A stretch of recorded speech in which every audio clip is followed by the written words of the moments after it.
The term Palestinian, which can be traced back to a Hebrew word meaning Philistine, was historically used as a regional term. This usage can be traced back to several centuries prior to the coming of Christ. Before Israel's reestablishment as a nation in 1948, Palestine referred to the land encompassing the territory between the Mediterranean Sea and the Jordan River, with the term Palestinian being used for anyone residing in that area. This region is one of the longest continually inhabited places on earth and has undergone a series of changes in political ownership and has served as a junction for various cultural migrations.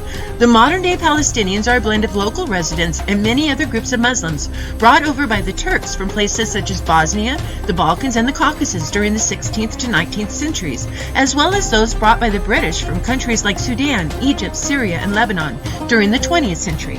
The modern interpretation of the term Palestinian came into existence around the middle of the 20th century, and today it is mainly utilized to describe Arabic-speaking inhabitants of the region who are not of Jewish descent.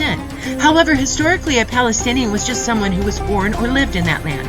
In actuality, the concept of Palestine as a nation-state in opposition to Israel or as a racial group predating the presence of Jewish inhabitants is historically false.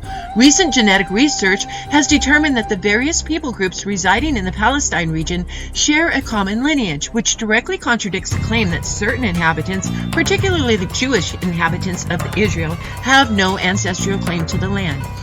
And while many Arabs are descendants of Abraham's son Ishmael, they lack biblical claims to the land of Palestine, since the land of Canaan was promised to the sons of Jacob.